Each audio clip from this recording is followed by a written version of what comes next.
What's going on, guys? Brooks Warren from Hear Me Out Entertainment, Sports Pulse, and the Press Box Online. I am your friendly local sports journalist, just trying to put you guys onto some different news that's been going on within the ESPN, all those different things. I just wanted to give you guys a quick reaction to what's going on with Dallas Mavericks and the NBA. As reported yesterday on ESPN, The Athletic, a bunch of different sports outlets, they were reporting how Mark Cuban made it known that throughout this whole season, he has not been playing the national anthem at all during home games. And, this isn't necessarily a very surprising report from him, just because, we know that the guy, since last year, he wanted to donate some money to American Airlines Center workers. That's his building that the Mavericks play that he wanted to give away money to these people, make sure that they were okay during the pandemic. Of course, these people weren't able to work at all, so the money went a long way.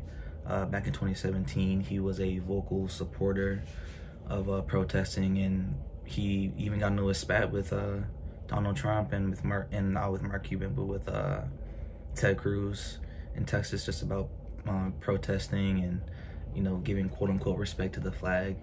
And the guy's been consistent, which is the most important part. And before I even say anything else about what the original issue is, I'm going to read you what he said here. According to Forbes.com, when he was a guest on Caron Butler's hashtag NBA Voices, all this talk about the flag and the kneeling got me thinking of the Pledge of Allegiance.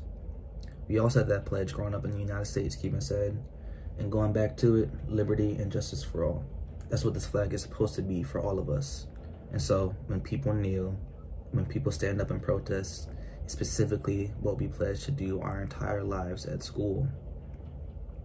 It's a part of the reason why Cuban went on ESPN last week and said that the NBA should change the nearly 40-year rule that players needed to respectfully stand for the national anthem. Liberty and justice for all is a major reason for these protests in the first place, Cuban said.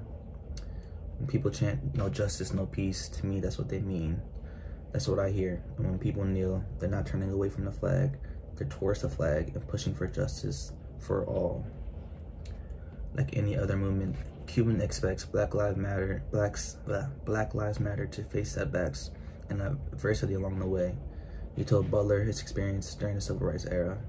Though he was too young to know what was going on, Cuban recounted how his Uncle Larry, the superintendent in a Washington, D.C. school district, taught him about the struggles that movement faced along the way. Progress is never perfect, and big progress is never pretty. It's often painful, and so there's pain associated with it. These people really need to be dealt with by law enforcement fairly, he said, but I'm a huge fan of protests. I participated, I brought my family, because that gets people thinking. So, with all that being said, fast forward to today, and once again, man, these people in power, these richer guys, these guys that really own the NBA, of course, NFL, whatever sports corporation you want to call it, they got word of what was going on and decided we can't have that. And that's exactly what happened, man. The NBA responded to this by telling Mark Cuban to stand down and you're gonna do the anthem once again. So, as reported by ESPN today, actually, Wednesday, February 10th, with NBA teams, this is what they were said in a statement. With NBA teams now in the process of welcoming fans back into their arenas, all teams will play the national anthem in keeping with long-standing league policy, the NBA said in the statement. And just for some further background, it's been a rule for about 40 years now for NBA players to stand up, keep their hand on their heart and say not say the national anthem, but stand for the national anthem. And of course, after the George Floyd protests, people have been pushing for that rule to be abolished, to be getting rid of, because players wanted to kneel, players wanted to protest in some sort of fashion, and even during the bubble, right, there was kind of what you could call controlled opposition. You know, they allowed players to kneel during the protest. They allowed players to wear certain messages on their jerseys. But the key word there is certain messages. They weren't able to say how they really felt, right? John Morant, I think he, don't quote me on this, but he wanted to wear something about F the police, right? Obviously, you can't do that, especially in a southern city like Memphis, where I'm sure that they are very back to blue over there. So, you know, and he even got some backlash because of it, and he had to apologize. So, you know, it's the NBA is proven that they're. That was my dog, y'all. The NBA has proven that they have the image of being a progressive league, but they're not necessarily all the way with it. They're not going to necessarily piss off the people that are the powers that be, you could say. With that being said, Mark Cuban, in a corresponding statement today, Wednesday, February 10th, said, "We respect and always have respected the passion people have for the anthem in our country. But we also loudly hear the voices of those who feel that the anthem does not represent them. We feel that their voices need to be respected and heard because they have not been. Going forward, our hope is that the people will take the same passion they have for this issue and apply the same amount of energy to listen to those who feel differently from them. Only then we can move forward and have courageous conversations and move this country forward and find what unites us." Yeah, guys, it's a very interesting situation going on here with the NBA and the Mavs. Once again, the only reason why this even became an issue was because Mark Cuban put it out there, right? That he wasn't having the team stand for the anthem. You know, he didn't care that he was upsetting people, especially because fans weren't allowed in the building.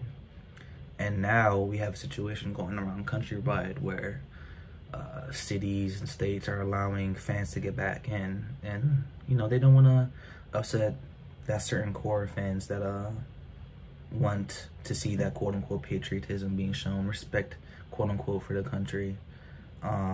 Me personally, I don't think you need to play the national anthem in order to have love for the country.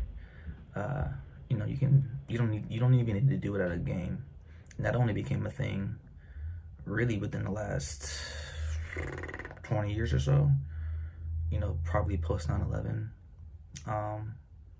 You know, and that's not a controversial statement at all. Like, and I think that's pretty obvious to anybody who's really thinking about it.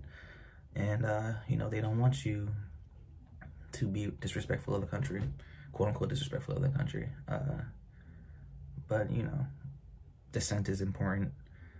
Being able to voice your disagreements is important. You can't get rid of people with just a wipe of your, I can't snap, but you can't just get rid of people just any way you want to, because you do that, you end up radicalizing people, and then they become even more ingrained into their beliefs, and that's not what we want. We want people to want to have conversations. We want to change people. If you can change somebody every day, that's important. You don't want to just leave them by the wayside. You know, make a compelling argument, be empathetic, and, you know, change who you can change. And if you can't change everybody, that's okay. Because, you know, we live in a country where not everybody's going to agree.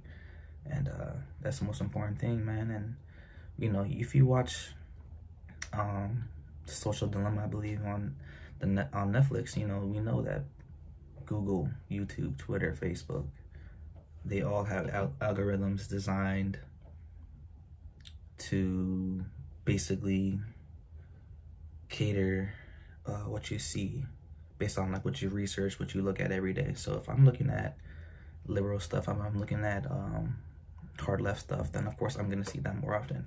If I'm looking at conservative stuff every day, I'm gonna see that it's gonna escalate further and further and further until I'm doing something crazy that I normally wouldn't have done even this year or last year alone. So yeah, just be careful. I want to know what you guys think about this. You know, comment, subscribe, like, definitely subscribe to HMO, definitely subscribe to Frank Analysis, subscribe to the Hot Media. Do whatever you have to stay tuned to this type of content, because we will be continuing to cover these things. And we are out. Bang! My guy or gal, thanks for watching this video. Don't forget to like, subscribe, comment, hit the notification bell, and share this video for the latest on sports, progressive politics, and pop culture. Slap!